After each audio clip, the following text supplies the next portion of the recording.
अच्छा जी, तो आज हम शुरू कर रहे हैं सेशन 4। सेशन 4 का नाम है क्रिएटिंग हाइपरलिंक्स एंड एंकर्स।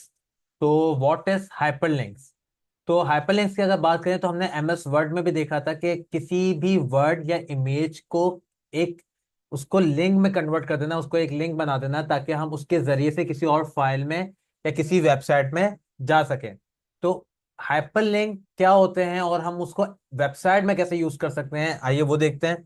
तो भाई इसके ऑब्जेक्टिव्स क्या, हम क्या क्या देखने वाले हैं भाई? Describe hyperlinks. हाइपरलिंक्स क्या होते हैं हम ये देखेंगे। Explain absolute and relative path.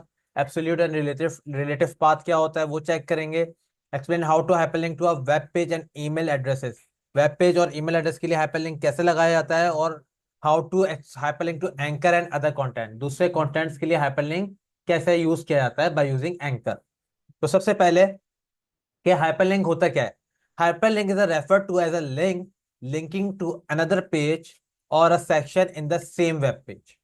मतलब हाइपरलिंक से हम किसी भी दूसरे वेब पेज को टारगेट भी कर सकते हैं और उसी वेब पेज के किसी सेक्शन में भी जा सकते हैं। सिंपल, आपने एमएस वर्ड में देखा था कि हम जब टेबल ऑफ कंटेंट बनाया था हमने, तो लिंक क्रिएट करने पर जैसे हम लिंक कर रहे थे कि उस पर क्लिक करते थे तो वो सेक्शन पे चले जाता था इंटरनल लिंक में। और एक्सटर्नल लिंक में क्या होता था कि दूसरी फाइल ओपन होकर आती थी। तो यहाँ पर भी इसी तरह है कि हमारी दूसरी पेज पे भी जा सकते हैं, दूसरे वेब पेज पे भी जा सकते हैं, और उसी सेक्शन उसी वेब पेज के किसी सेक्शन पे भी नेविगेट कर सकते हैं by using hyperlink. The a anchor element is used to create a hyperlink. अब हाइपरलिंक क्या है ये तो समझ में आ गया कि ये लिंक करने के लिए इस्तेमाल होता है। लेकिन हाइपरलिंक यूज करने का तरीका क्या है कि हम एंकर एलिमेंट को यूज करते हैं हाइपरलिंक लगाने के लिए।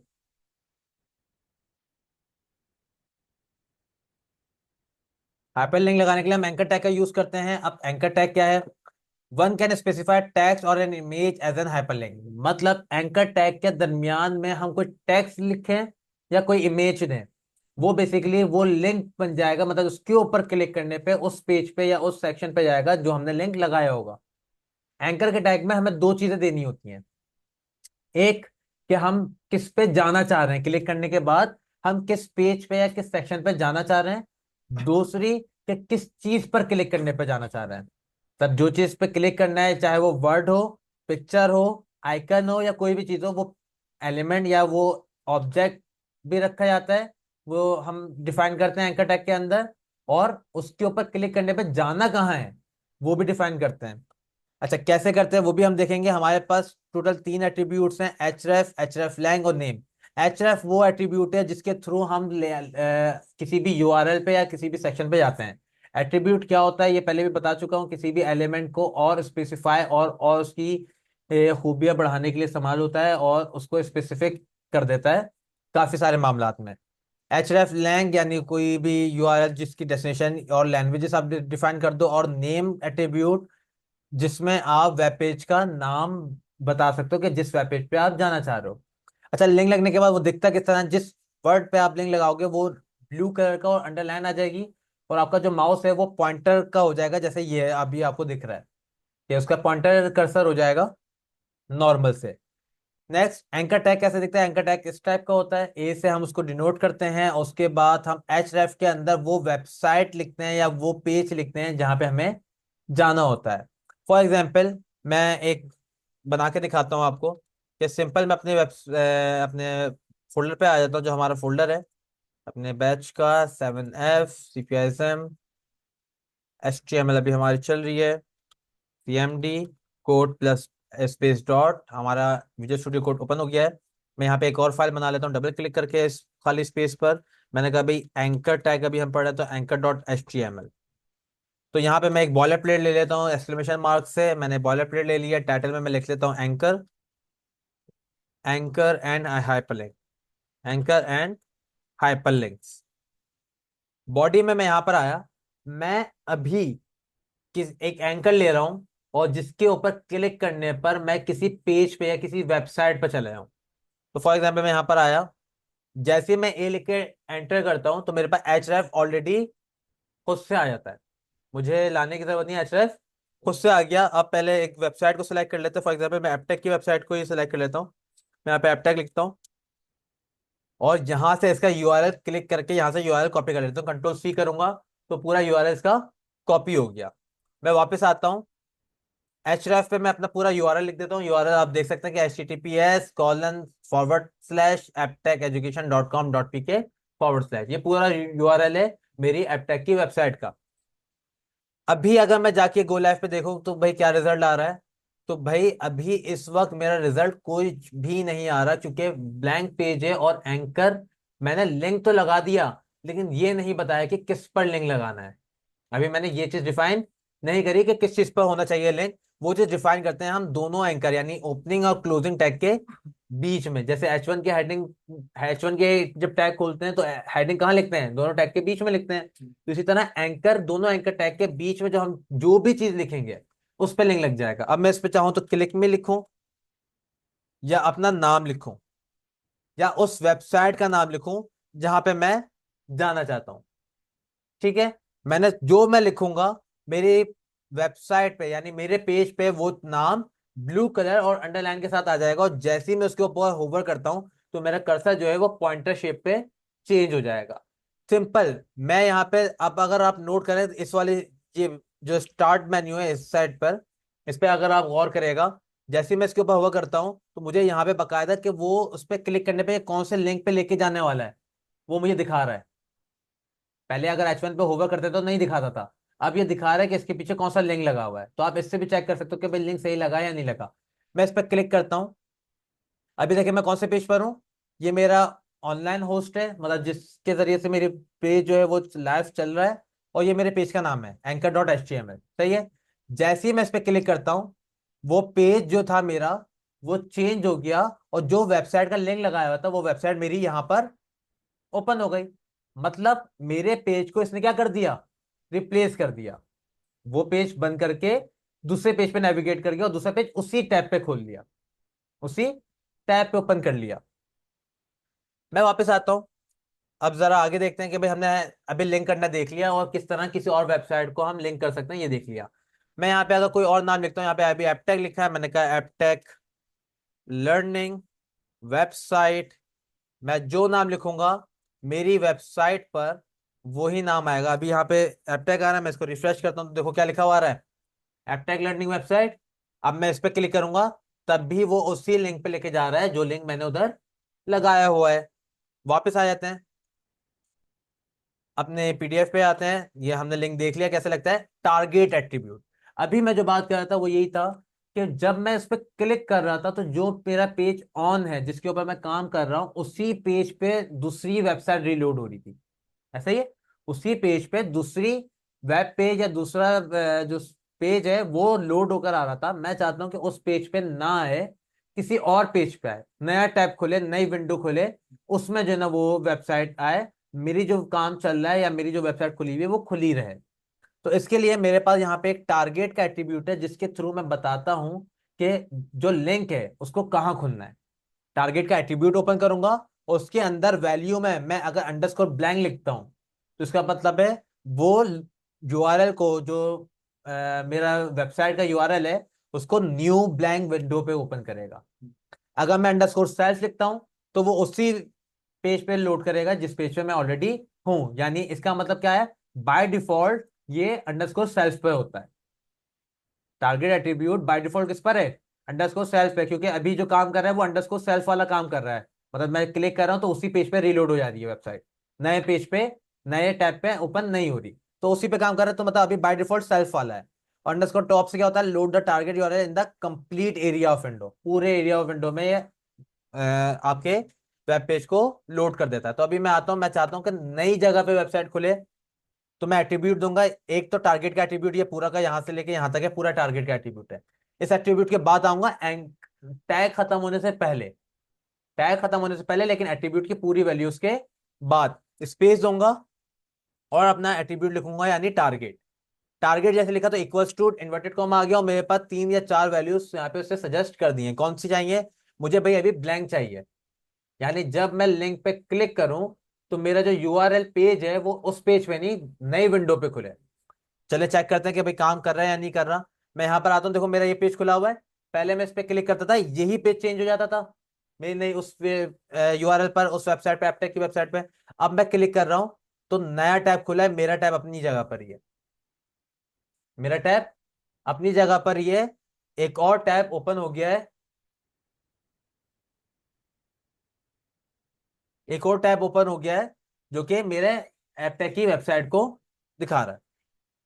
और ये मेरे अपना टैब अपनी जगह पर ही है। ये किससे हुआ? टारगेट अंडरस्कोर ब्लैंक की वैल्यू यूज करने पर हुआ। अगर मैं अंडरस्कोर सेल्फ यूज करूंगा तो उसी पेज पे वो रीलोड करेगा, नए पेज पे नहीं जाएगा। तो अच्छा सर, ये तो दूसरी वेबसाइट या दूसरे यूआरएल को आप लेकर आ रहे हैं।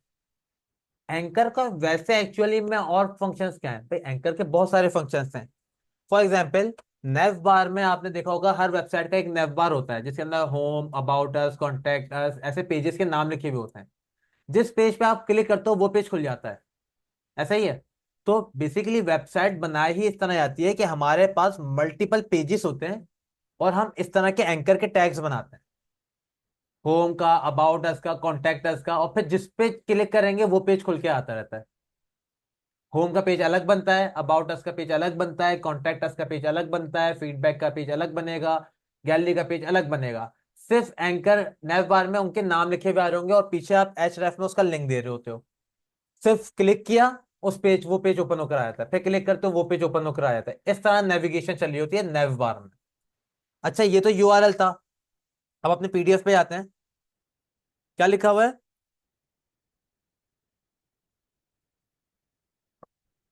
Absolute and relative path. Absolute and relative path. तो एब्सोल्यूट का मतलब क्या है? एब्सोल्यूट का मतलब है कि आप अपने पाथ को प्रॉपर डायरेक्शन यानी डेस्टिनेशन दो। मतलब वो शुरू कहां से हुआ और एंड कहां पर होगा। फॉर एग्जाम्पल, यहाँ पे इन्होंने एक एग्जाम्पल दी हुई है कि देखो, स्टार्ट होने की पोजीशन भी लिखी हुई है, HTTP से शुरू किया हुआ है।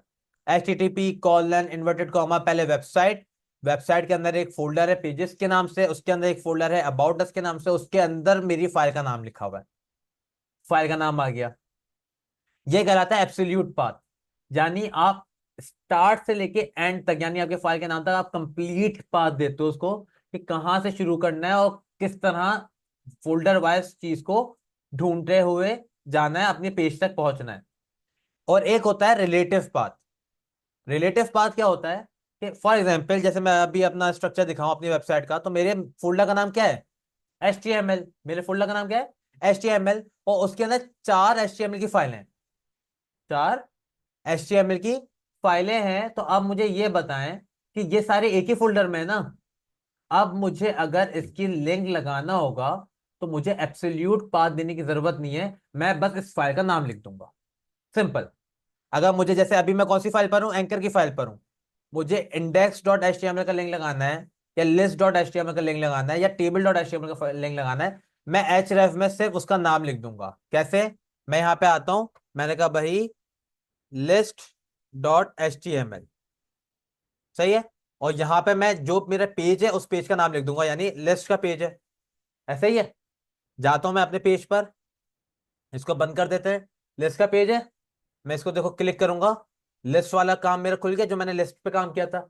याद होगा आप लोगों को, जो मैंने लिस्ट के ऊपर काम किया था, लिस्ट की क्लास बन ली थी, मैंने क्लास लेक्चर लिया था, उसमें जो काम किया था, जो पेज बनाया था, वो पेज list.html का पेज खुल गया।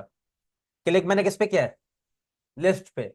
मतलब मुझे एब्सोल्यूट पाथ देने की जरूरत नहीं पड़ी कि HTML का फोल्डर किस पर है, वो फोल्डर किस जगह पर है, उसका फोल्डर किस जगह पे, पूरा देने की जरूरत नहीं है।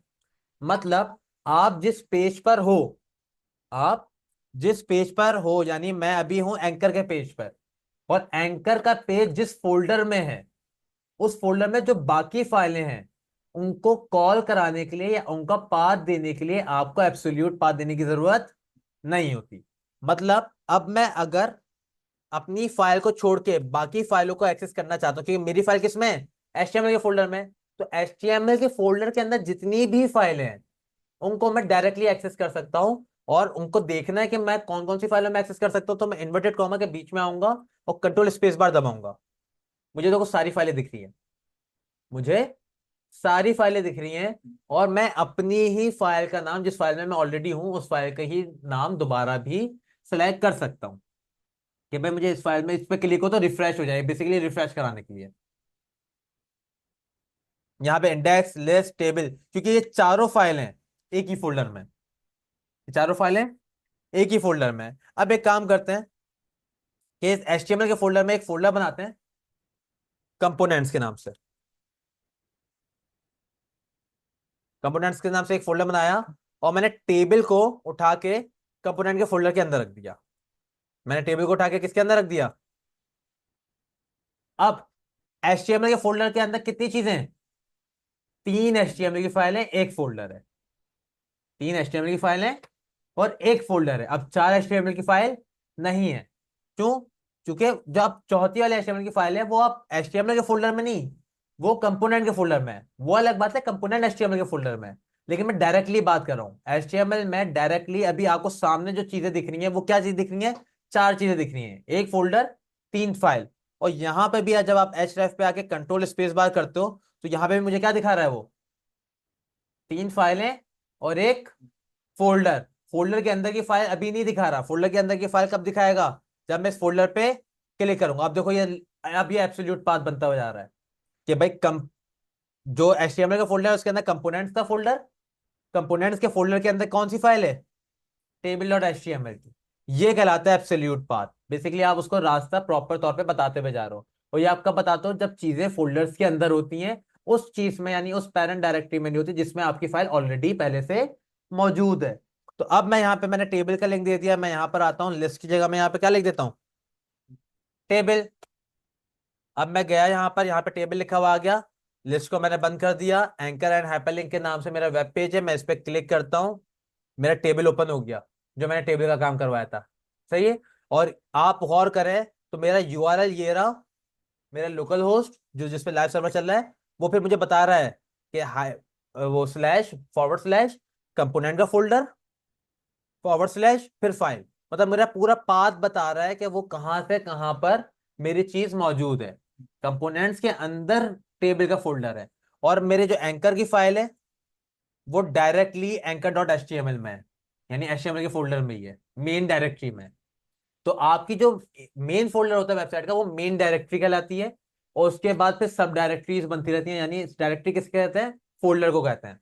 अच्छा सर, ये तो बात समझ में आ गई। नेविगेशन वर्क किस तरह करती है?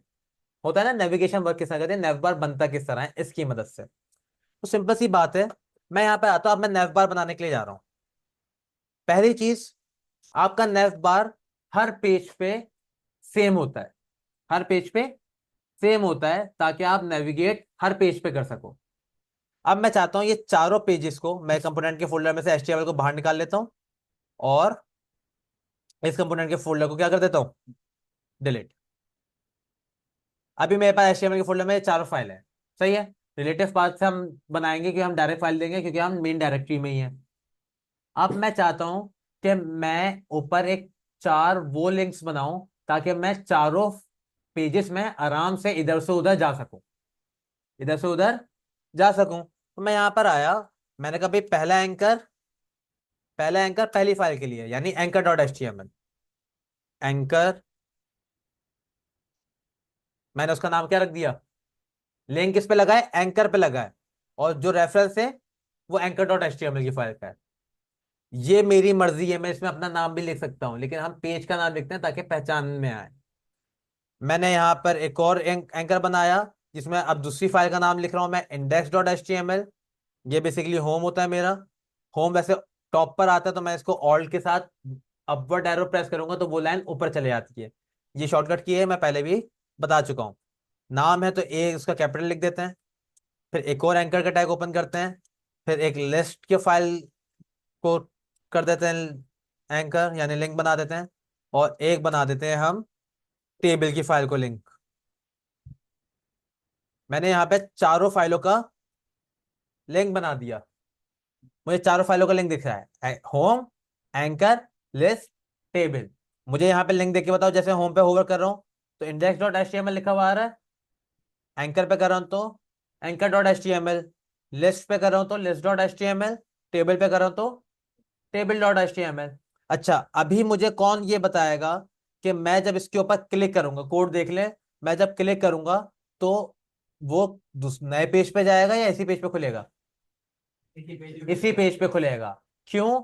क्योंकि मैंने उसके ऊपर अभी टारगेट का एट्रीब्यूट दिया ही नहीं। और जब कोई टारगेट का एट्रीब्यूट नहीं होता तो वो बाय डिफॉल्ट सेल्फ पे ही खोलता है। उसी जगह पे खोलता है जिस जगह पे एंकर का टैग लगा हुआ है। फॉर एग्जाम्पल, मैं होम पे क्लिक कर देता हूँ, मेरा होम का index.html खुल गई, लेकिन यहाँ पे लिंक्स नहीं है। मुझे लिस्ट में जाना है, टेबल में जाना है, अब कहाँ जाऊं? बार बार बैक थोड़ी करूंगा मैं। तो इसलिए हम नैव बार का जो लिंक्स होते हैं वो हर पेज में लगाते हैं। नैव बार के लिंक्स हर पेज में लगाते हैं। अब मैं क्या करूंगा, मैं इन चारों लिंक्स को लूंगा, मैं इन चारों लिंक्स को लूंगा और बारी बारी सारे पेजेस में लगा दूंगा। एंकर में लगा हुआ है, आप index.html में जाते हैं, सबसे अच्छा नैव बार हमेशा टॉप पे बनता है। नैव बार हमेशा टॉप पे बनता है। मैंने यहाँ पे लगा दिया, फिर मैंने ये लिस्ट ली, लिस्ट पे आया, बॉडी के फौरन बाद यहाँ पे भी चारों लिंक लगा दिए, फिर टेबल पे आया, बॉडी के फौरन बाद यहाँ पे भी मैंने चारों एंकर्स लगा दिए। अब जाते हैं अपनी जगह पर, तो देखो मेरे पास यहाँ पे चारों एंकर्स दिख रहे हैं। होम पे दबाता हूँ तो मैं ऑलरेडी होम पर ही हूँ। एंकर, एंकर.html पर आ गया मैं। यहाँ पे देखो यूआरएल भी चेंज हो रहा है, एंकर.html के पेज पर हूँ मैं। अब मैं कौन से पेज पर हूँ? लिस्ट.html के पेज पर हूँ। अब मैं कौन से पर हूँ? टेबल.html पर हूँ। मतलब मेरे सिंपल एक क्लिक करने पर मैं क्या कर रहा हूँ, नेविगेट कर रहा हूँ पेज टू पेज। मतलब एक पेज से दूसरे पेज पे जा रहा हूँ, और आराम से मैं सिंपल वन क्लिक पर अपने पेजेस को मैंने क्या करा दिया, लिंक करा दिया, बाय यूजिंग एंकर टैग और href में उसका लिंक लगाकर। बात समझ में आई? अच्छा जी, मैंने यहाँ पे एंकर की मदद से एक नैव बार बना दी जिसपे मैं सिंपल सिंगल क्लिक से किसी भी पेज पे आराम से नेविगेट कर पा रहा हूँ। हम नैव बार कभी भी इतना बुरा सा नहीं बनाते, ये बेसिकली एंकर के टैग समझाने के लिए। नैव बार हम और खूबसूरत सा डिजाइन करेंगे जब हम CSS पढ़ रहे होंगे। अभी हम आगे देख लेते हैं, हमारे पास क्या चीज आ जाती है। एब्सोल्यूट एंड रिलेटिव पाथ हमने देख लिया है। Hyper link to an email address. अब अगर मुझे कोई ईमेल एड्रेस लिखना है, फॉर एग्जाम्पल मैं चाहता हूं कि कोई ईमेल मैं करना चाहता हूं, तो मैं अपने एंकर वाली फाइल पर आ जाता हूँ और अपने टेबल.html पे नहीं, मैं कौन सी फाइल पे काम करूंगा, एंकर.html की फाइल पे काम करूंगा। अब मैं एंकर का टैग लगा रहा हूँ। कभी कभार ऐसा होता है, जैसे आपने देखा होगा कि जब कॉन्टैक्ट अस का फॉर्म बनाते हो तो उसमें अपने कॉन्टैक्ट अस में आप लिखते हो ईमेल एड्रेस, और ईमेल एड्रेस आपका लिखा हुआ होता है। लेकिन जैसे ही आप उस ईमेल एड्रेस पे क्लिक करते हो तो आपकी आपका जो मेल वाला सॉफ्टवेयर होता है, यानी आपका जो आउटलुक होता है जो आपके विंडोज में होता है, वो ओपन हो जाता है, और आपका वो जो मेल जिसके ऊपर मेल जानी है वो भी ऑटोमेटिकली उसमें डली हुई आती है। कैसे? तो इसका तरीका यह है कि आप एंकर का टैग ओपन करते हो और एक की लिखते हो। की क्या होती है? Mail to. मेल टू की यहाँ पे आप की लिखते हो, जैसे यहाँ पे लिखी हुई है मेल टू, और कॉलन लगाकर आप उस ईमेल एड्रेस का नाम, वो ईमेल एड्रेस लिख दोगे जिस पे आपको उस क्लाइंट से या उस यूजर से मेल मंगवानी है, जिस मेल पे, यानी अपनी ईमेल एड्रेस लिखोगे जिस पे आपको मेल चाहिए। जो बंदा क्लिक करे तो उसको टू वाली जगह पर मेल डालने की जरूरत ना हो, वो टू वाली जगह पर मेल खुद से आए, तो आप वहां पे वो लिख दोगे। फॉर एग्जाम्पल मैं यहाँ पे अपनी ईमेल लिख देता हूँ, smmars@mlr@gmail.com। मैंने यहाँ पे मेल लिख दी, और एंकर के टैग में जहां तो मैं यहाँ पे लिख सकता हूँ फॉर मेल क्लिक मी है, मैं इस तरह भी लिख सकता हूँ। इसको मैंने यहाँ पे रखा पी के टैग में पूरे को, पी का tag open and close, control X। Anchor के बाद मैंने उस पी को क्लोज कर दिया। अब मेरा एंकर का टैग किसके अंदर है? पी के टैग के अंदर है। अब मैं पी के टैग के अंदर कुछ भी लिख सकता हूँ, for contact, for contact hyphen, और एंकर के टैग में मैं क्या लिख दूं, click me, for contact click मी। अब अगर मैं पेज पे आऊं तो देखो फॉर कॉन्टैक्ट तो नॉर्मल लिखा हुआ है जिसके ऊपर कोई क्लिक नहीं हो रहा, लेकिन जैसे मैं क्लिक मी पे आ रहा हूं ना, इसके ऊपर क्लिक करूंगा तो देखो मेरा आउटलुक खुल गया, मेरा आउटलुक खुल गया। और अगर मैं आउटलुक के जरिए से मेल करना चाहता हूँ, ओके करता हूँ, तो देखो बाय डिफॉल्ट मेरा वो आउटलुक, मेरे ख्याल में लॉगिन नहीं है, नहीं हो गया, हो गया। बाय डिफॉल्ट मेरे आउटलुक के अकाउंट में जो मेल टू वाला ऑप्शन है ना, जहां पे मुझे मेल भेजनी है, दो तीन दफा क्लिक हो गया।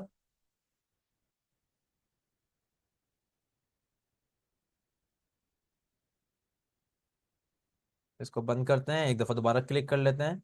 सिंपल क्लिक मी पे क्लिक करा है मैंने।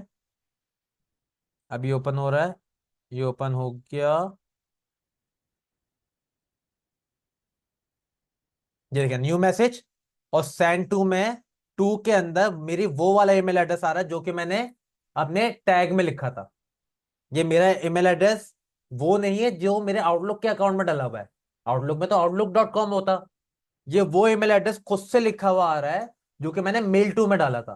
तो मतलब इससे क्या होता है कि मैं कॉन्टेक्ट अस में, अब जाहिर सी बात है बंदा फिर ईमेल को याद करे फिर टू में जाके लिखे, ये चीज नहीं होती। वो सिंपल क्लिक करेगा टू में, देखो ऑटोमेटिकली मेल लिखी हुई आ रही है, यहाँ तक कि पूरी डिटेल आ रही है। वो तो आपकी ईमेल एड्रेस के ऊपर डिपेंड करता है कि आप कौन सा सर्विस इस्तेमाल कर रहे हो, आउटलुक इस्तेमाल कर रहे हो या जीमेल इस्तेमाल कर रहे हो। लेकिन बात यह है कि टू में ऑटोमेटिकली मेरा ईमेल एड्रेस लिखा हुआ आ रहा है। मैं जस्ट मैसेज लिखूंगा हाय और सिर्फ सेंड कर दूंगा, मुझे मेल लिखने की जरूरत नहीं है। मेरा मैसेज सेंड, ठीक है। अच्छा, इसी तरह हमारे पास फोन का भी होता है। ये तो मेल टू है, ये देखो यहाँ पे मेल टू सब्जेक्ट भी मैं लिखवा सकता हूँ। अब यहाँ पे ये बड़ी जबरदस्त चीज है।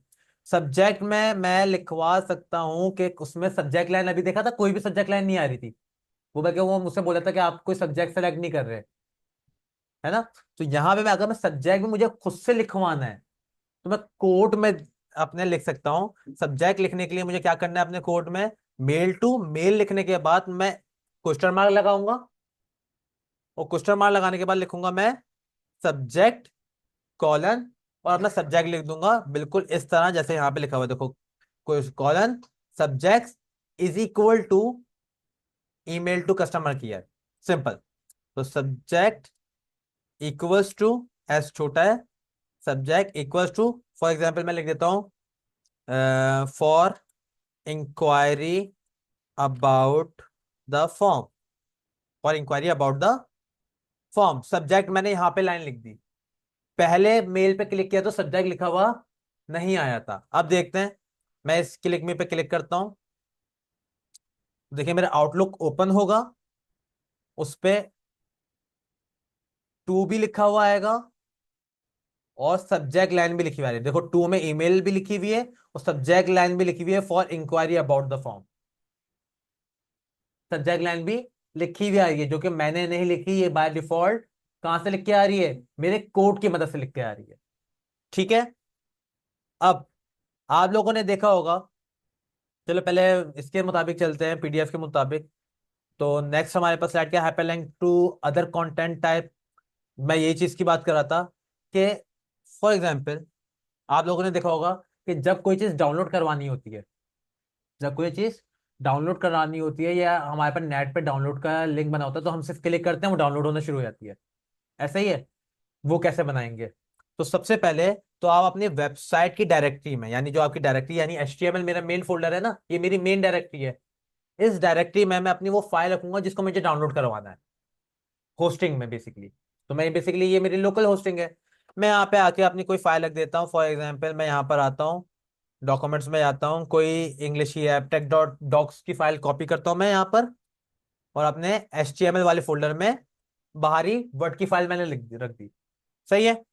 अब मैं अपने कोड पर आया, सिंपल मैं क्या करता हूँ, मैं यहाँ पे एंकर का, मैं वही पी का टैग खोलता हूँ, for download, for download colon anchor का टैग, एंकर के टैग में मैंने यहाँ पे बोल दिया क्लिक मी, और यहाँ पे मैं क्या करूंगा, कंट्रोल स्पेस करके वो वाली फाइल सेलेक्ट कर लूंगा जो फाइल मुझे क्या करनी है, क्लिक के ऊपर डाउनलोड करवानी है। सही है। मैंने उस फाइल पे सेलेक्ट कर लिया। अब देखें, मैं यहाँ पर आया, अब देखो फॉर डाउनलोड क्लिक मी का ऑप्शन आ रहा है। मैं जैसे ही यहाँ पे क्लिक मी करता हूँ मेरी फाइल डाउनलोड हो गई, जो मेरे होस्ट, और इसी तरह डाउनलोड होती है चीजें। जब हम क्लिक करते हैं डाउनलोड पे तो वो डाउनलोड्स में चली जाती है और डाउनलोड हो जाती है। मैं जितनी दफा क्लिक करूंगा, देखो फाइल डाउनलोड हो गई, और वो मेरे कहाँ पे जा रही है, डाउनलोड्स में जा रही है, क्योंकि वो फाइल डाउनलोड होके कहाँ आती है, यहाँ पर आती है। तो इस तरह डाउनलोड वाली फाइल बनाते हैं कि आप अपनी होस्टिंग की फाइल में यानी फोल्डर में मेन डायरेक्टरी में वो फाइल जो आपको डाउनलोड करवानी है वो रख देते हो, और href में उसका लिंक दे देते हो। जैसे मैं वेब पेज का लिंक दे रहा था, HTML की फाइल का लिंक दे रहा था, अब मैंने क्या किया, उस डॉक्यूमेंट की या PDF की या एक्सेल की या जो भी फाइल मुझे डाउनलोड करवानी है, या रार की भी फाइल होती है, उसका मैंने क्या कर दिया, लिंक दे दिया। जो बंदा उस एंकर पे क्लिक करेगा, फाइल उसके ब्राउजर में क्या हो जाएगी, डाउनलोड हो जाएगी और उसके कंप्यूटर में आ जाएगी। तो ये हमारा सबसे बेस्ट पार्ट होता है एंकर के टैग का इस्तेमाल करने का। इसके अलावा मेरे पास यहाँ पे और क्या है, click to download the compress zip file हमने डाउनलोड करके देख लिया है। Summary, a hyperlink is referred to as a link. It refers to linking to another web page or to a section in the same web page. हमने ये देखा कि hyperlink हमारा क्या करता है कि लिंक करवाता है बाय यूजिंग एंकर टैग, और वो किसी और वेब पेज पे भी जा सकता है और सेम सेक्शन पे भी जा सकता है। ठीक है, सेम सेक्शन पे किस तरह आ जाता है वो हम देख लेंगे, बल्कि देख लेते हैं, कोई इतना वो बड़ी बात नहीं है। मैं यहाँ पर आता हूँ अपने कोड में, अपने कोड में आया मैंने यहाँ पर आया, मैंने कहा भाई पैराग्राफ 1, सही है, और इसमें मैंने लॉरेम लिख दिया मल्टीप्लाई बाय 50, ज्यादा सा चाहिए था मुझे, सही है। और एक और पैराग्राफ लिया मैंने, अब मैंने लॉरेम लिख दिया मल्टीप्लाई बाय 50। दो पैराग्राफ है मेरे पास, सही है। ऊपर आते हैं, ये एक पैराग्राफ है, इसकी मैंने ID दे दी, क्या दे दी, ID। ये मेरा सेक्शन 2 है, इसकी ID मैंने क्या दी, ये सेक्शन 2 है मेरा। और ये वाला जो पैराग्राफ है वो क्या है मेरा, सेक्शन 1 है। जरा देख लेते हैं किस तरह आ रहा है भाई, मेरे पास ये दो पैराग्राफ आ रहे हैं इस तरह। देखो पैराग्राफ कहाँ पे आके टूट रहा है, यहाँ पे टूट रहा है, सही है। पहला पैराग्राफ यहाँ पे आके खत्म हुआ, जहां से दूसरा पैराग्राफ शुरू हो रहा है, ठीक है। अब मैं क्या करता हूँ, मैं दो बटन बनाता हूँ, यानी दो एंकर टैग इसके नीचे बना लेते हैं। एक बनाता हूँ एंकर, href में मैं हैश लगा के अपनी ID का नाम लिखूंगा, यानी सेक्शन 1, और इसमें मैं लिख देता हूँ section 1। और दूसरा एंकर में मैं क्या लिख देता हूँ, #section 2 फॉर section 2। यहाँ पे आके देखता हूँ तो मेरे पास देखो यहाँ पे दो लिंक आ गए। जैसे ही मैं section 2 पे क्लिक करूंगा, मैं किस पर आ गया, section 2 पर हूँ, देख रहे हो, लॉरेम पर।